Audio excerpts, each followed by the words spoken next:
Hello, Malar. How are you? I am good. Ashok, how are you? Can you imagine? It's already October. I saw you last month, right? And now we are in a new month altogether, right? And we've got an exciting show today And today is very special for me. for you. Okay, but before that, let me just introduce about the show. For all of you who have logged into this show, it's Leadership in Flow Asia Season 3. Why Season 3? Because we started in 2022. And what is this show about? This show is where we speak to leaders who are in Asia and we try and decode their thinking around their personal growth, their leadership growth, and their business growth. And today we have somebody very exciting, right? He is none other than Jason Nangle. He's a founder and global managing director of Angle Recruitment. Okay, he's an expert, right, in the field of maritime recruitment. And guess what? They're passionate about everything in and on the water. I love to hear that. And you said you were excited. Tell us more. Why are you excited? No, I say it's a special day for me. It's a Special day. Yes. It's a very special day for me today. It's my mommy's birthday. Your mummy's? Yes, that's my mother, Amma. Wow. Amma's birthday. Wow. And what is even more amazing is that you've introduced Jason Nangle, and I realized that it's also his birthday today, right? And it's really, really nice to have him on the show on his birthday. So let's bring Jason up, and yes, I won't sing him happy birthday. I won't scare our audience by singing. Hi, Jason. Hello. Thank you for having me on. Happy birthday to your mum. Yeah. Yes, I will. Yeah, I always get excited when I meet people whose birthday is very similar to the people I love, and I remember the dates, right? So, okay, thanks for doing this. And, this is your gift to us on your birthday, Jason. Thank you very much. And Ashok, thank you for finding Jason, because I think what I've realized in the pre-meet with Jason is that, he's got this wonderful ways of saying very serious things in a very non-serious way, right? What do I mean by serious things? He's talking about values, but then he says, we don't preach values. And in another conversation that I had with him is that he was saying so many things, which for me summed up to, okay, my integrity is of utmost importance to me. But Right. I will, now pass it on to Ashok, why we brought Jason Nangle in for leading for the long-term game. Go for it, Ashok. Sure. Thank you again, Jason, for saying yes to the show and being on our show here. We're very excited. Now, I know a little bit of your background. You were in the corporate space before, and you were in a very senior space. And at some point in time, you said, you know what? You're going to set up your own business. I'm very curious. What sparked your passion to set up your own business? Yeah, good question. I mean, I've got quite an entrepreneurial family. So my brother's he also runs his own business. It's a successful business in the UK. In fact, he was the one that came up with the company name, Angle. So his first bit of advice to me was when I set up a business, he said to me, Jason, the only thing you've got when you're setting up a startup, the only thing you've got is your name. So, and I was talking to him about various names that I was looking at. Most of them were quite maritime themed, like, various parts of ships. And he says, why don't you just call it Angle? Remove the N from our surname, and then you've got Angle. And that's kind of how the business kind of blossomed at the start. And certainly that's probably one of the hardest bits in the first bit, was to pick the name. But the reason why, I mean, I was, let's say I was in a corporate role. I was in one business for a maritime recruitment business for 13 years. So it was quite a long time. I was the managing director for that business, for their Asia Pacific business. I saw a gap. There's a gap in the market. So essentially, that's first and foremost what I could see there. And times were kind of changing as well. Not just internally, but externally as well, in terms of how clients were thinking and working and acting, and and I felt it was a good time to be able to set up a business with a different business model. There's nothing wrong with the other business models that are out there, but I wanted to be able to set this business up with a different business model to be able to go for 2050, 2060 for the next 20 years, and not kind of how traditionally I've been working over the last 10, 15 years. Like I say, there's nothing wrong with how it's done, and there still isn't. But there's an opportunity to do things a little bit differently. Right. Thank you very much for that. So a couple of things I'm hearing from you, Jason. Number one is it's in your blood. It's in your family blood to do the business. Yeah. You know, so that's great. I think that helps. That kind of environment gives you the confidence to try and push yourself further, because there is a beaten ground that you can lean on and, you know, get advice from. So it's fantastic on that. And I like the fact that you mentioned that there were a lot of gaps and changes. And something that really struck me was this: you want to create a different business. I'm going to go a bit deeper into that, but let us start off with, what do you mean by some of the market changes that you observe? What are the gaps? Share a little bit more about that. Yeah. Okay. I mean, like I say, it's in the blood. I think you're quite right. The confidence of having that in the family gives you some confidence to be able to go and set it up yourself. I think that's absolutely right. And you get more encouragement internally in the family as well. But yeah, the market changes so let me talk about. I'll talk about external factors. Probably the best place to start. So certainly since COVID changed quite a lot of things in terms of how businesses work, function, act, and it also changed the requirements on recruiters as well. So what we saw, actually before COVID, you'd see digitalization was on the rise, and we've been doing lots of different types of roles within digitalization in the maritime space. But at COVID, what happened is decarbonisation, sustainability was a huge factor that came on. Digitalization accelerated even further, to the point that it then accelerated into automation and AI, these types of things. So what this has kind of brought is a whole new realm of different types of roles within the maritime industry that we wouldn't have been recruiting earlier. So, and what that means is actually the recruiters that you've got, they need to learn new things, they need to learn new verticals, they need to learn new skills. And more often than not, when we're recruiting in the maritime space, we're recruiting within the maritime space. So it's maritime jobs for maritime people. But actually that changed with the tech side of things and decarbonisation. That all changed, and suddenly we were getting pools of people from different industries. So decarbonisation, for instance, it could have been people from the automotive or aviation industries, these types of industries, which is still transportation, but it's different, and they might be advanced in certain technologies that the maritime industries may not have been. So there was a lot of things that changed from that perspective. And as what happened with clients is actually it became harder to recruit for clients. There was a period just after COVID where lots of people were looking for jobs. You couldn't get offers out quick enough for candidates. So the expectations on the recruiter became much higher.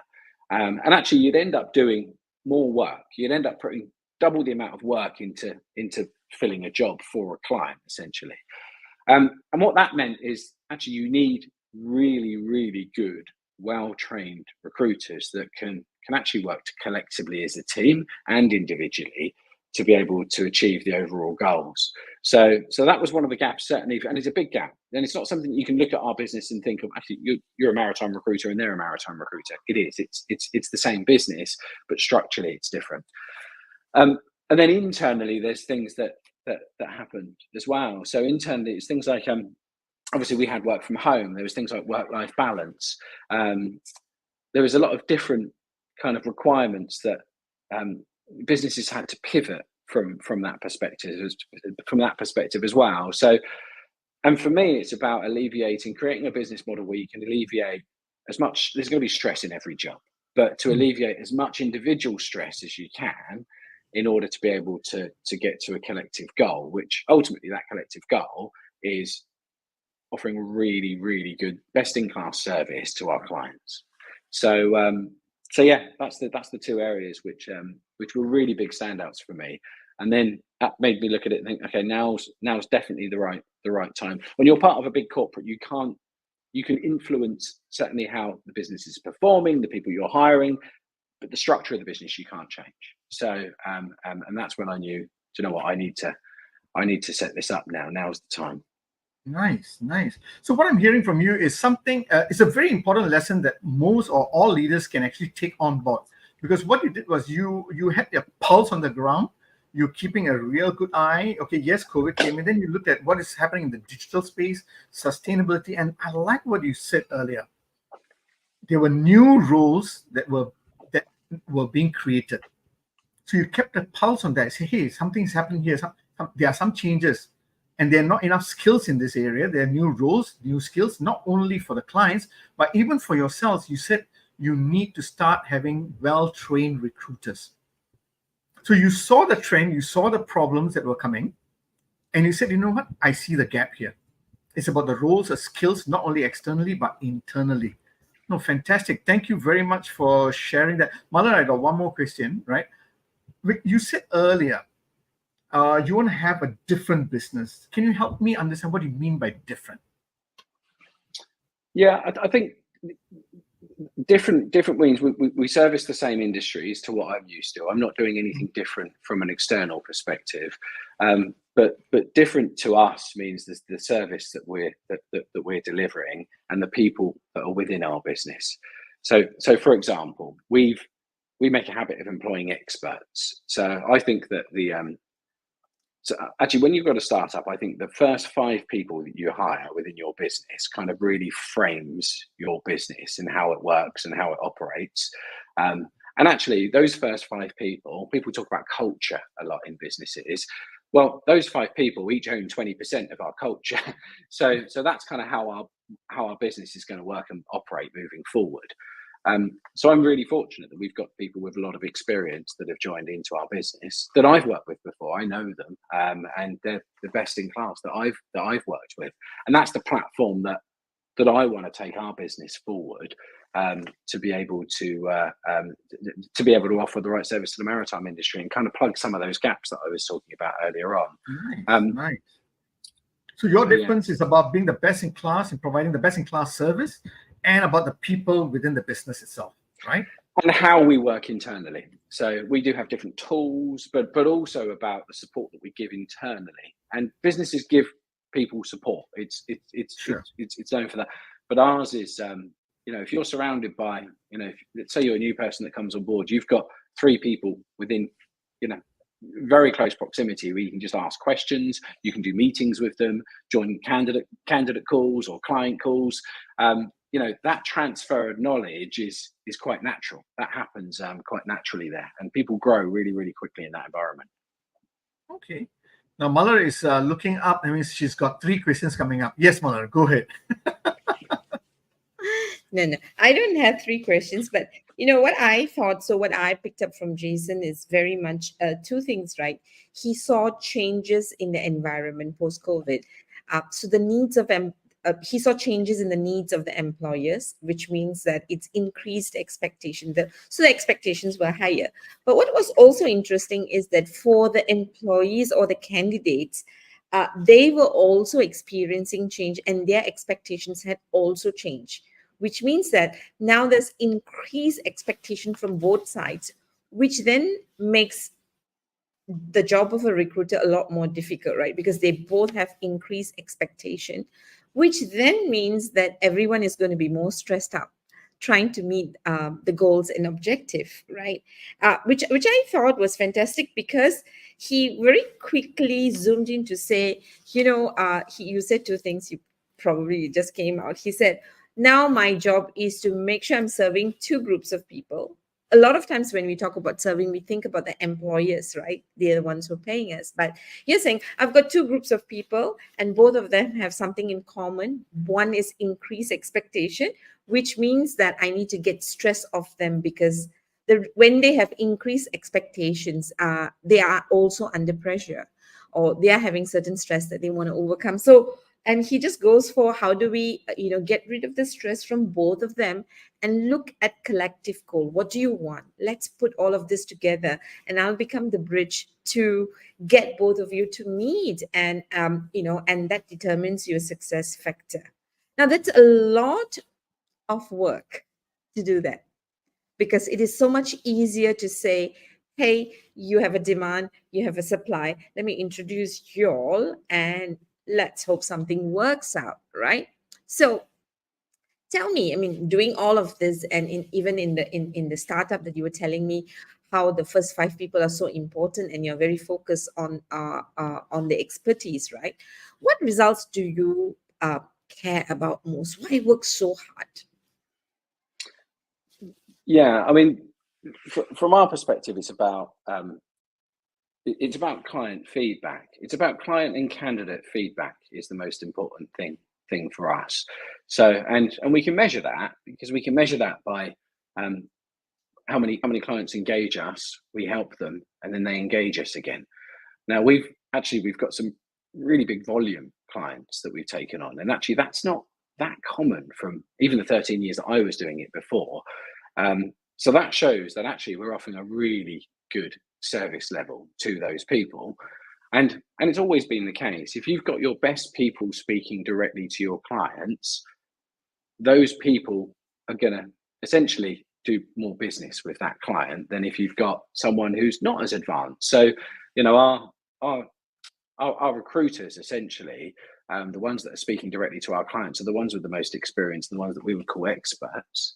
And people that are new to the trade that will be coming in, they wouldn't, it isn't just, hey, here's a client, speak to them, try and work out what they're looking for. It's not, there's a really much slower progression in transition from joining to owning accounts with us, because yeah, you're right, ultimately it's the clients, it's the companies, it's the maritime companies that pay our invoices. They're the ones that engage us. So first and foremost, we need to look after them.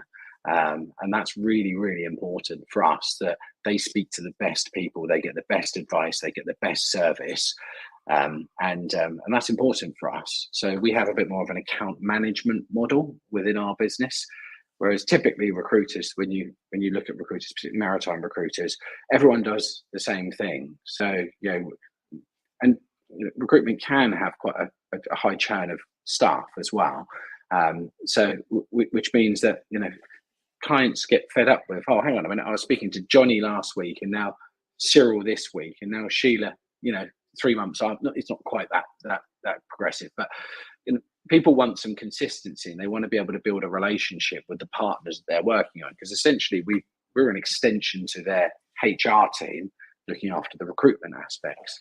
So yeah, I mean, that's what's important to us. And then you've got the balance you mentioned on the candidate side as well. It's making sure that, you know, we've got really good candidates can be really damaging for your business.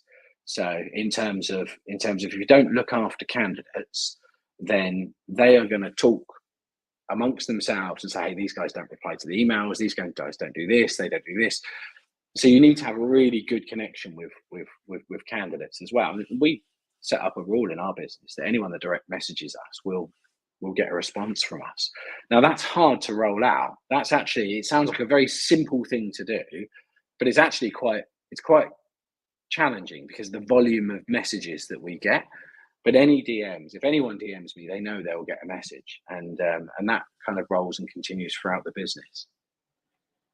Thank you. There's so much. I think I can write an article. I hope I will spend time writing an article, because I think what you have actually given us is, you know, what the true spirit of service. Yeah. Right. It's true spirit of service. And what I actually love about what you're saying, and I think we tend to miss out on this point, that even though the client is paying your invoice, but without responding and treating the candidates well, we're going to fail anyway, number one. And the other thing that I actually loved about you is putting your best people talking to your client and not passing them around.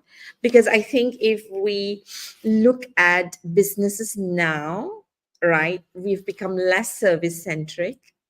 We've become very transactional because it is too much to invest on individuals who are experts, right? to serve our client. And with that, what we do is that when the client is not talking to the right expert or there's no continuous conversation, what we're doing is we are eating into our client's resources, and that can cause frustration, and they may Yeah. not stay with us. I can see why your business is growing, and I hope our those who are watching, our friends who are watching and all listening to this will take Jason's experience seriously, which then brings me to, because you keep using the word expert, right? Mm. And so and yeah, so how do you differentiate specialist from expert? Um, it's about experience, and I mean, you can see it a mile off in communication. So just when people are communicating, whether it be with a candidate or whether it be with a client, it's really about that expertise that they've got. So if you, I mean, for me, a specialist is someone that focuses on a certain vertical.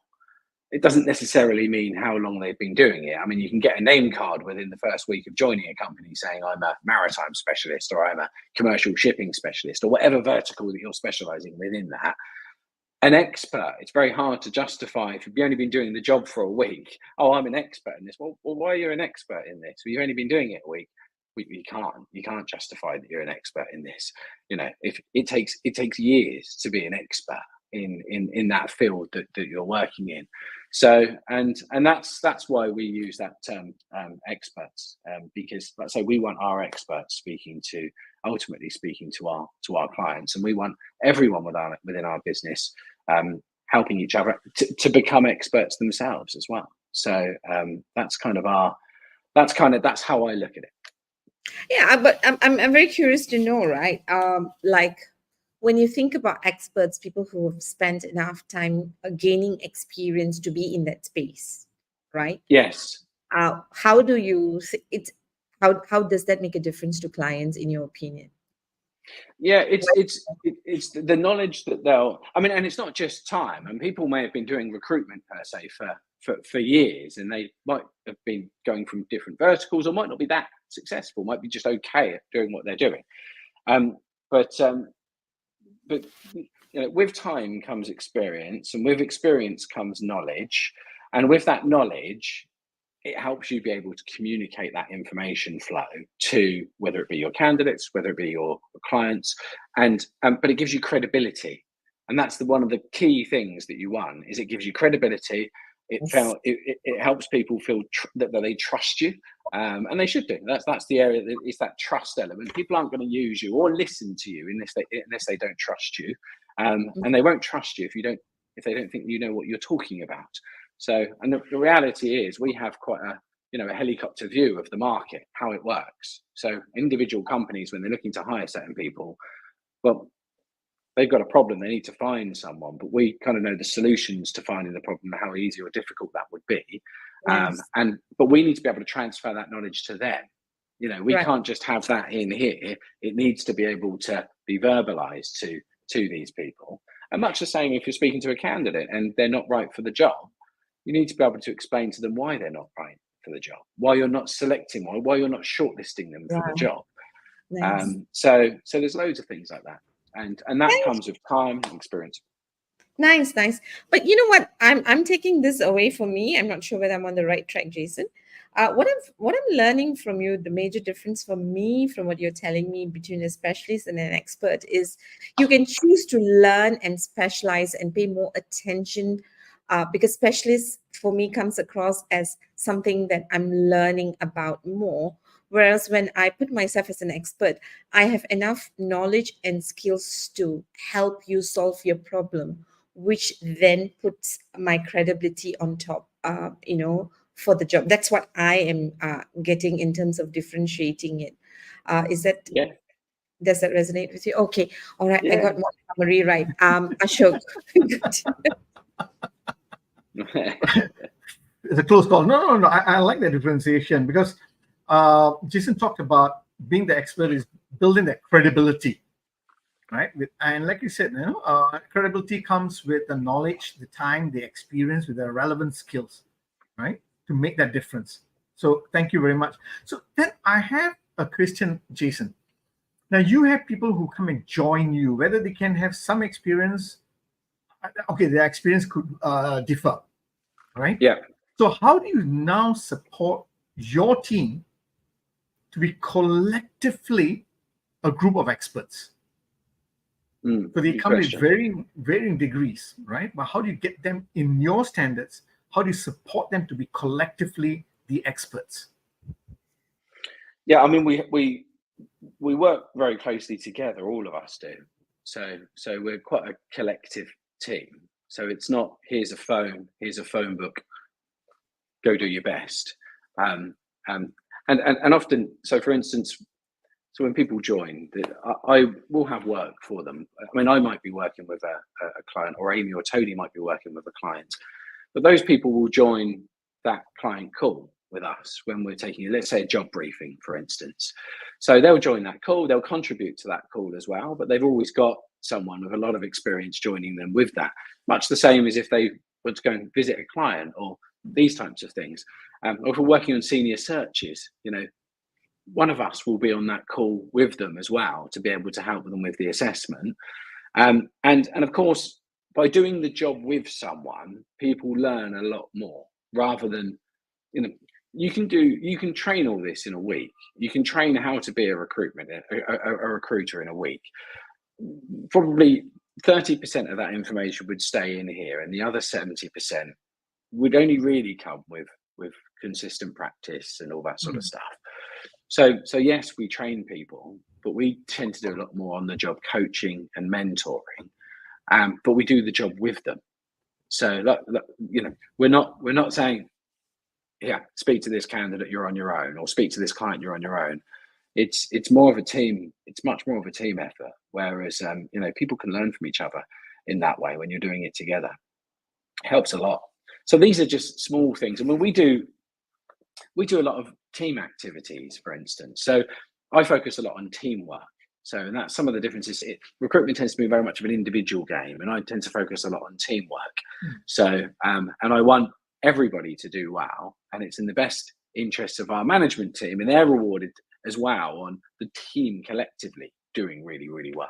So it's about that knowledge sharing. And we do stuff outside of work to be able to contribute to that. So we've got, we started something called Active Anglers, which is,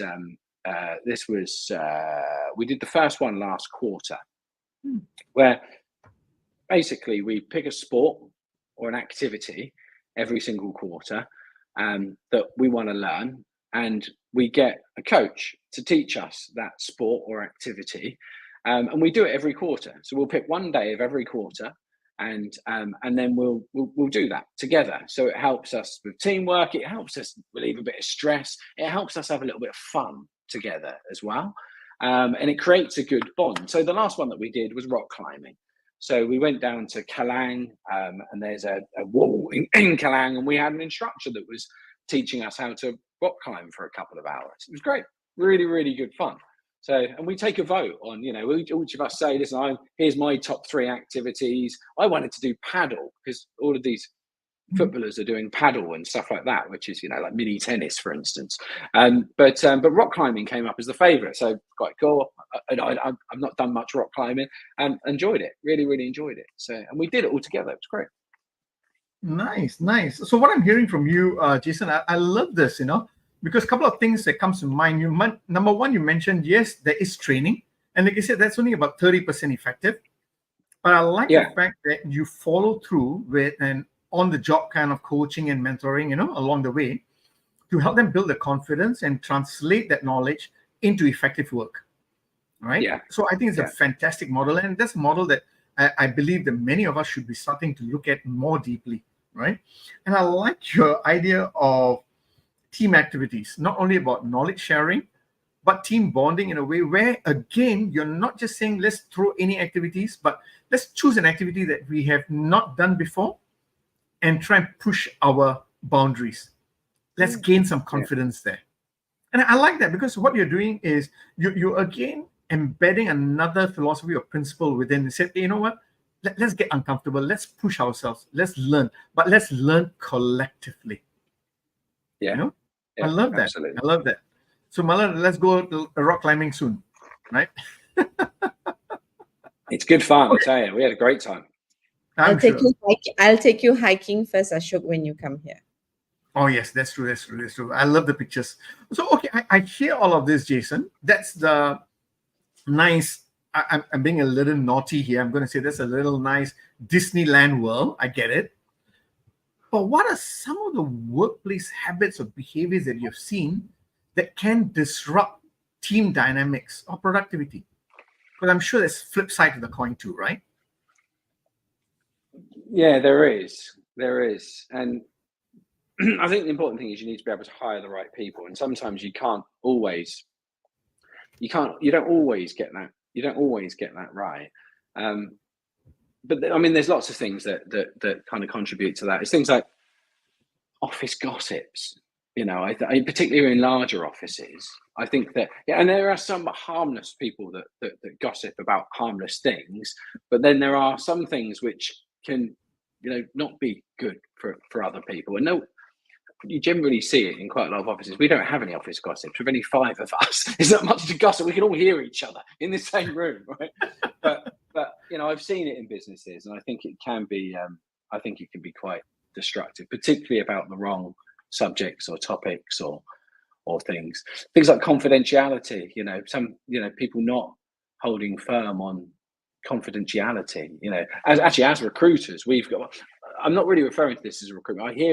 I've heard of it within clients in the past, about, you know, different practitioners talking about different people within the business, and they may well have been in HR as well, and it just doesn't sit well. Some things, you know, you've got a responsibility as a recruiter and as any HR as well to have everything as confidential. So and that should be watertight all the time. Then you've got things like I guess things like I get making others look bad to better yourself. I mean, these things like that. I mean, it doesn't help with teamwork whatsoever. Some people may benefit from chucking someone under the bus, and then they get a bit of credit for something. These things they're habits that irritate me, and they're not habits that I like in my business. Okay, so what I'm hearing from you is 3 things here, right? It's about gossips. Let's cut that off, right? You can't cut it off. Sometimes it's difficult, but you're right. Yeah. You know, it's also about integrity. It's about the confidentiality. Respect that. Yeah. And the third one you talked about is very interesting because how do you actually prevent that when you don't throw people under the bus? I mean, you said you've seen that before, right? Where people are just throwing. Yeah. And where does that stem from? Do you think that's a cultural thing? No, I don't. I think you see it a lot I think you see it a lot in management. I've seen it happen in management before, not just businesses that I've worked in, but various businesses across the board. And even things like, I just think it's a poor management trait to have. So say, for instance, someone's done some good work that's in your team and you're taking the credit for that work. So that you know, it gets funneled up. And that manager's taking the credit for that. But actually, this person who just done it should get the credit through the manager, through upwards as well. And it should be, actually, do you know what? This was so-and-so that did this. They deserve the credit. I think that's really important in business, because I think that shows really good leadership. When someone's leading a team, but, you know, they're making their team look very important to their bosses as well. So I think that's something that should be done quite a lot. And I think it's something that's neglected quite a lot as well. Yeah. So it's also about giving credit where it's due. Definitely. Yeah. Nice. Like I said, some of these you can't stop it, but you can try and minimize it with the right type of culture. And you know, you mentioned a little bit about culture, but what's culture for you, Jason? How do you describe your Angle culture? Yeah, I mean, I think culture is defined so differently in and I get this question a lot actually when people interview with us, and I have done over a long period of time. What does culture, what's the culture like? And actually sometimes when you answer that question, you don't really know what their opinion is. So I often ask them, what do you mean by that question? Elaborate. What do you mean by the culture of the business? I mean, we've got, like I said, we've got 5 people. They've all got 20% of that culture in them. All of us want to learn. All of us want to be able to help each other. All of us want, the better good for each other, essentially, to be able to get to the goals that we're looking for. And that kind of, I think that kind of summarizes what we are. We've got a lot of experience, and we want to be able to teach people that, and we want people to be successful. So, for instance, when we hire someone, I think the best way to summarize is when we hire someone, we need to be able to. So we've decided they're the right people for our business. Now we need to commit all of our time and resources to make them successful. They don't join being successful.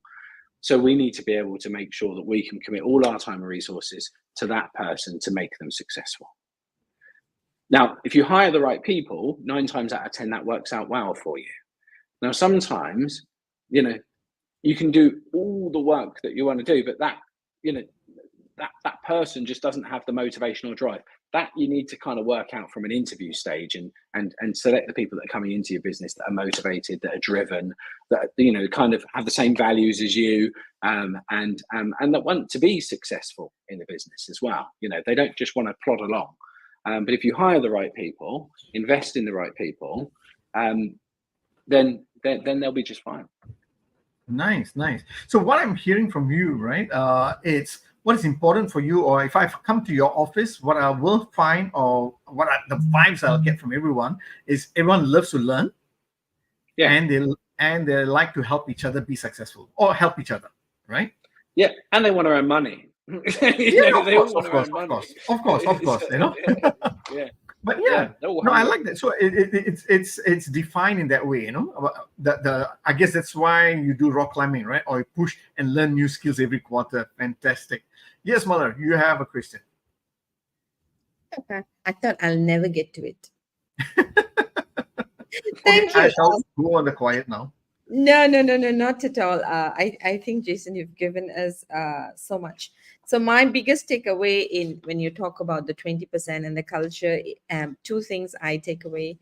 I think if we looked at the kind of people who are in the team, and in your case, they're experts, you just take all the common traits that, why we belong to the business and how we do things, and that already determines the culture. And I think that you have determined your culture by hiring experts who still want to learn from each other. Yeah. So experts helping experts, to increase the expertise. So for me, that's like quite deep and a lot to deal with, right? So thank you for that.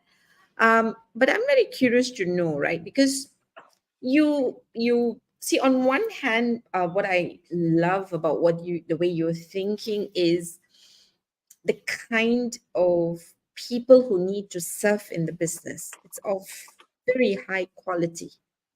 Now, when you hire people with such high level of quality in terms of attributes, attitudes, as well as expertise, that's because you really care about the level of service that you want to give to your people. And that's been clear throughout the conversation and the interview. So what are some principles that, guide your service approach in your business?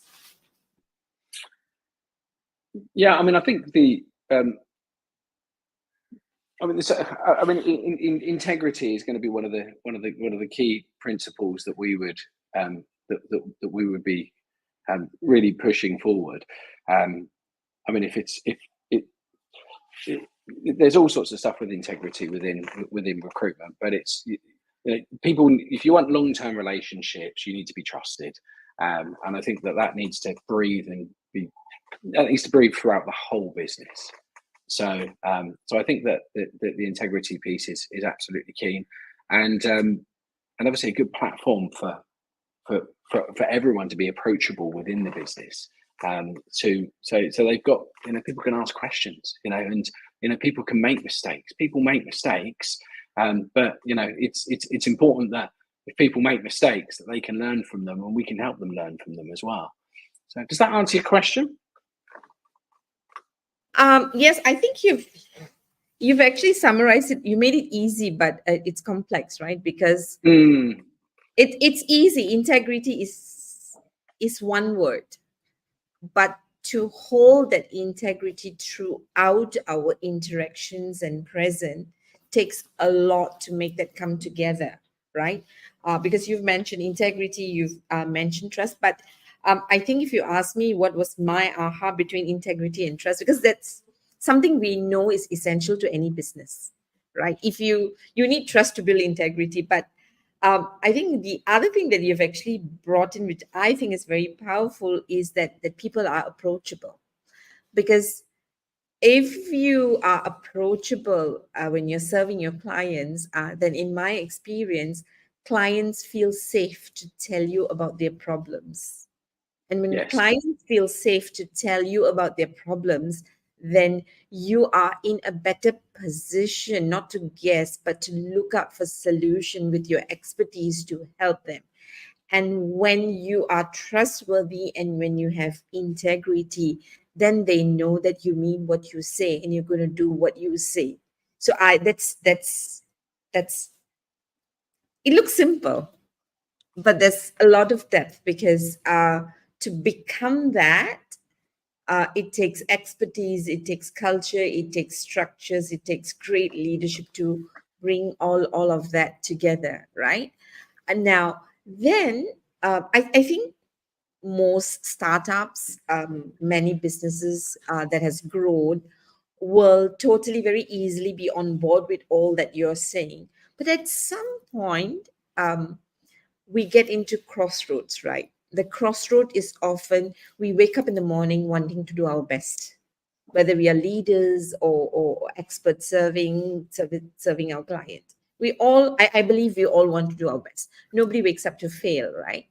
Having said that, the common crossroad or pain or challenge that we often face is, how do we balance business numbers and adding value? Because very often when we think about adding value means more resources, more time. And more time means it might eat into my numbers. How do you think about business numbers and adding value, Jason? Yeah, I mean, there's lots of numbers that we would deal with in recruitment. So there's kind of financial goals in terms of where we want to be collectively and where we want to be individually to make up the collective number. We don't talk about that much, to be honest. We don't talk about the financials much. And when I set up the business, I was conscious not to focus this on, you've got a number on your head every month or every quarter or wherever it works. Actually, we sit down and we talk about, like, collectively, this is probably what's going to look good for you. If you can do this, and then as a group we can do this, then we're looking like we're in really good shape.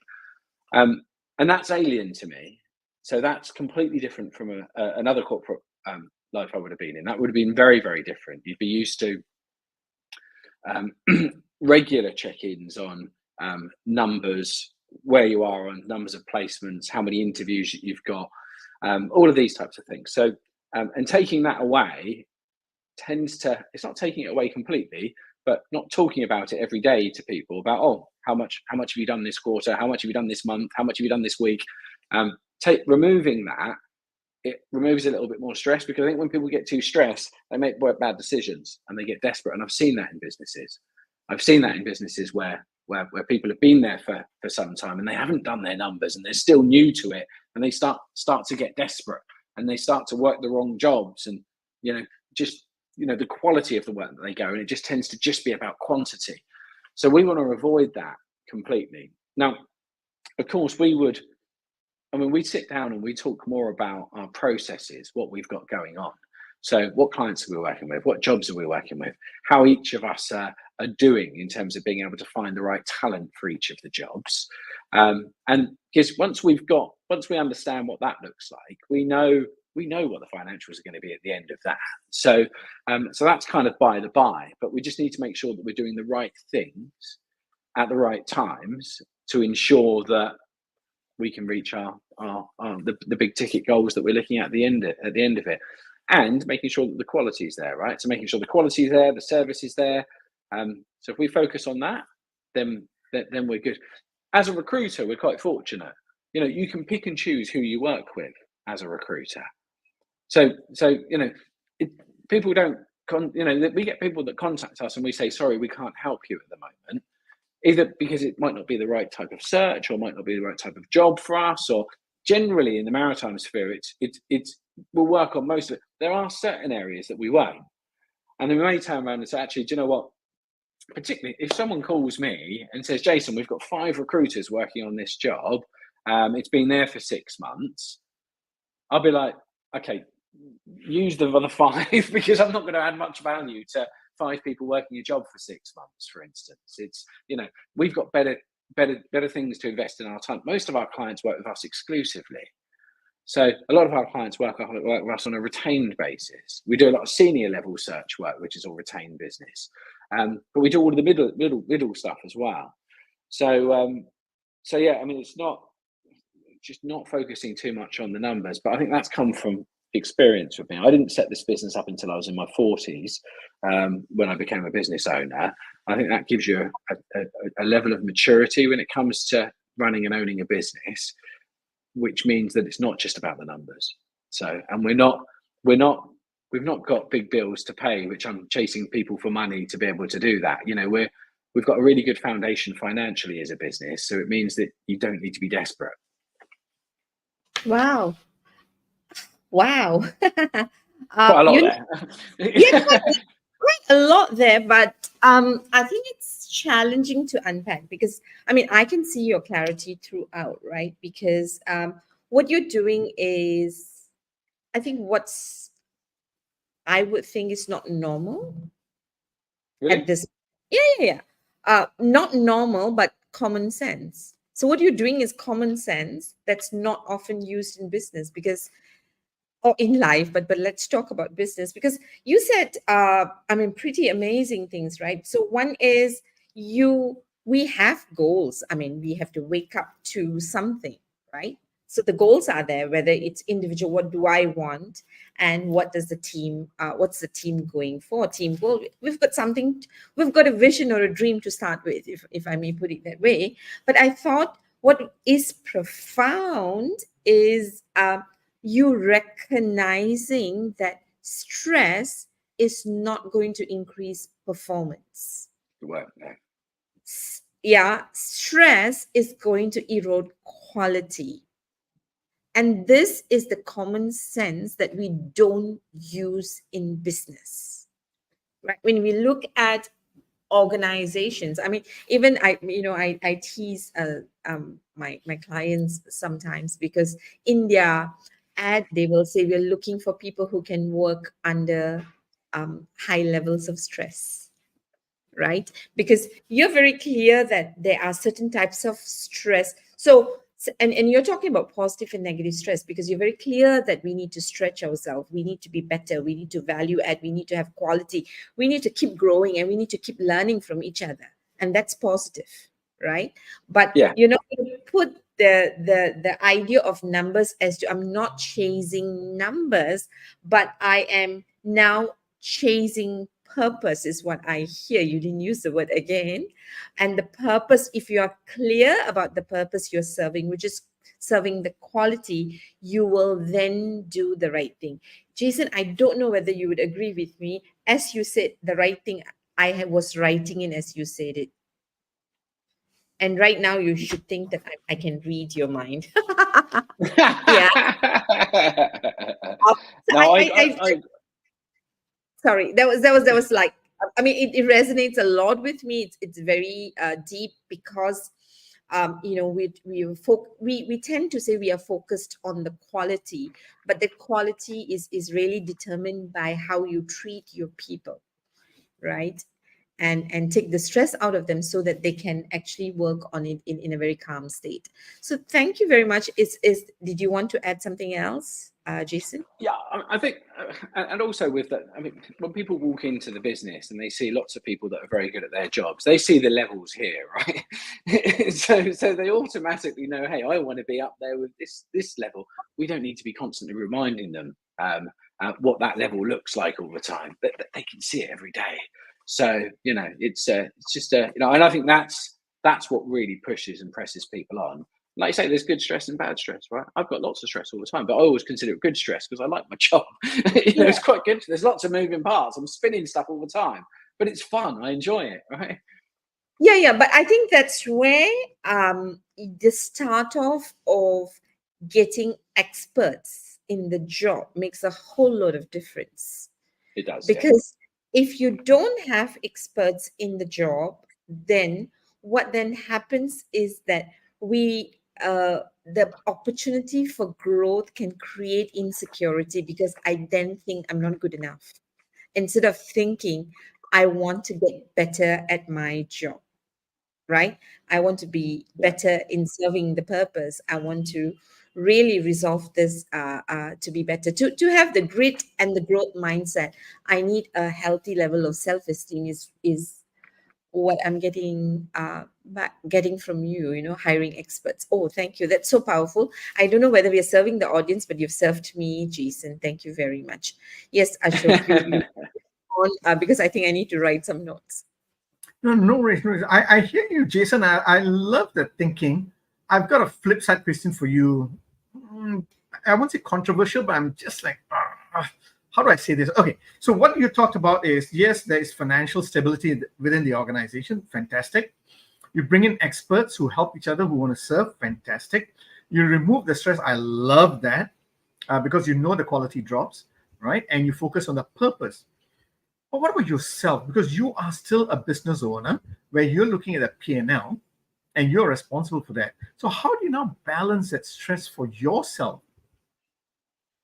Because you're not the team is not focusing on bigger numbers, but you need to still focus on numbers, don't you? So how do you now regulate yourself? Yeah, I mean, we're only a year in, to be perfectly honest. So we're literally just over a year in business, and we're doing really well. So actually, the numbers I haven't really had to look at much. I mean, we've done over double what we had expected to do in our first year. But that, even if we'd done under what we were expecting to do in our first year, and we'd lost money, let's say, it all just boils down to what we want to build and what do we want people to think of us as a business. So recruitment's an individual's game to a certain degree. So there's not much in brand within recruitment. So if you go from one recruitment to another company, they don't clients often follow recruiters as well, because they buy into them. So I'm not under any illusion that it's going to be too different to us if someone were to leave us and then they would to take that client base with them.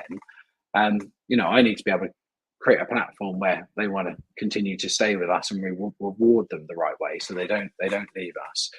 But yeah, I think it's I think it's important that that we build a business like that. I think really. Nice. Thank you very much for that. I've got one more question. Oh wow, we are having fun. I didn't realize. Can I just add to what Jason said, because yes, I feel clever again because I can quote him. Sure. It was very interesting. Jason said, he was talking about recruitment firms not having a brand. But what he just said is that, what does he want people to say when he is not in the room about his service or the organization service? And that's exactly the definition of a brand. Yeah. And so you're very clear. And so I think what I see is that you have a clear definition of the experience you want to create, what you want people to say when you're not in the room, right? And this is why the idea of purpose and you holding integrity as a very high value in the way you serve, I think is the whole business. So I had to say it, and I pass it on to Ashok for the last question. Sorry, can't help it. I'm your friend, Jason. Sorry, what was that last bit? I'm your fan. Oh, God, very kind. I am. Thank you, man. Oh, thank. Well, I'm a listener and a viewer, so I'm a fan of both of you. To Okay. this show. Nice. Ashok, he doesn't know I don't like to share credits with you, but I'll forgive him because I'm. Yeah. Jason, you can't say that. You can't have it both ways. No, you got to just say, Mala, thank you, and I appreciate you. Full stop. And then you quietly text me. It's a bit too late. It's public, but because he shares my mother's birthday, it's all good. I'm forgiven. Okay, Go for it. I've got a question for you. I like what I'm hearing so far, because you talked about identifying the gaps, solving problems for your clients, bringing in experts, a group of experts, and then building up the group of experts who can solve problems collectively, who can serve. And your experts push each other to learn more, become more, and do more. So I love the whole thinking behind it, and how you continuously think about removing pressure so that they can really focus on delivering the best that they can. And obviously, all of this came with a lot of years of experience of you running a lot of businesses and your leadership position. And making a lot of mistakes as well, to be honest, So my last question to you would be this. What is one leadership trait you wished you learned in your younger days? So I'll say that again. What is the one leadership trait you wished you learned in your younger days? And why is that important? Okay. This is quite an interesting one. I guess earlier, actually, people that are interested in moving into management, let's say, or moving into a leadership role, let's say they're doing an individual contributor's role and they want to be able to manage people. My advice would be don't, and I hear this quite a lot, and I used to think this as well previously, years before I used to think this as well. When you're given a task, sometimes you're given a task to be able to prove yourself, to see whether or not you can do that, and to see whether or not you'd be potentially good in a management role.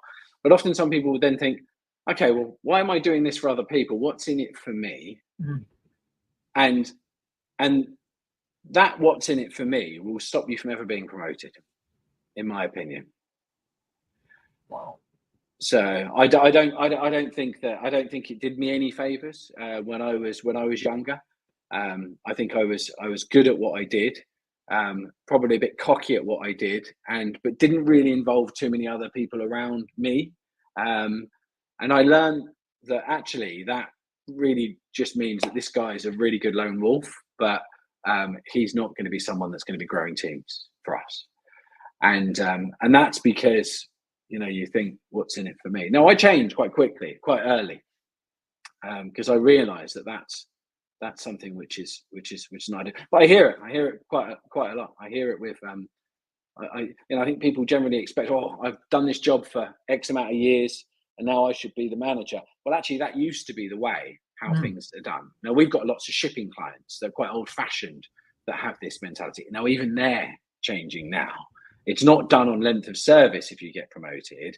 It's done on your ability to do the job. So you can't have a what's in it for me attitude on these sorts of things, because you'll miss out. Wow, to me that is a big nugget, man.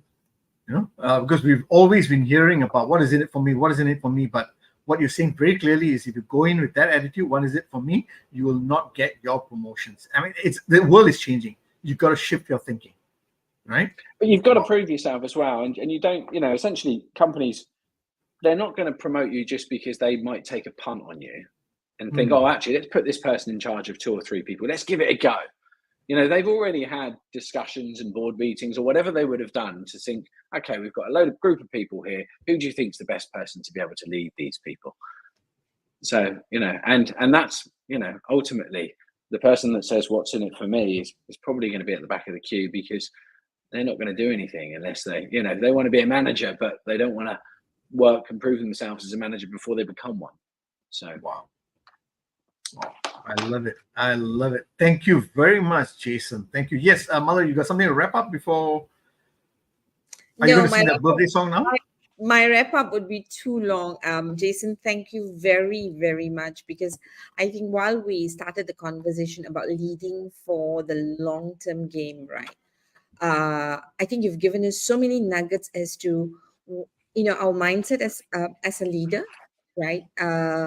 Not just the mindset, but I think it's just the mindset and your internalization of what you believe in terms of your values and how that shows up in the way you are, in the way you treat people as a leader, and how you help them to grow, which then sets the culture for the organization.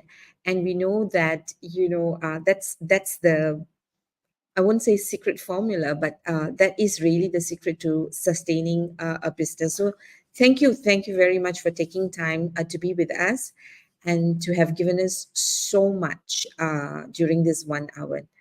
Thank you very much, and happy birthday again. And I am really, really looking forward to maybe catching up with you next year for your birthday to know how much more your numbers have grown without you focus on the numbers, because I think that will be the testimony for other people to find courage that if you focus on the purpose and the values that drive your business, the numbers will come. So thank you very much, Jason. Thank you so much. It's been really enjoyed it. Thank you again. Right. All right. So Jason, thanks a lot. As we say goodbye to Jason now, oh my gosh, I want to do 2 more sessions with him, many more sessions with him. Okay. Now I'm becoming biased. Let me try and get it all together and be less emotional. Yeah. So for those who've been watching this, connect with Jason. I think he's an amazing leader. There's so much more we can draw from him. With that, if you're still signed in, look out for our Leadership Learning Festival, which is happening on the 13th of November in Unita, Kuala Lumpur. I promise you'll be meeting very, very interesting people like Jason, who would be giving us nuggets about well-being, because our theme for this year is well-being for your leadership edge. With that, this is Malar signing off from KL and Ashok from Singapore. Thank you and bye.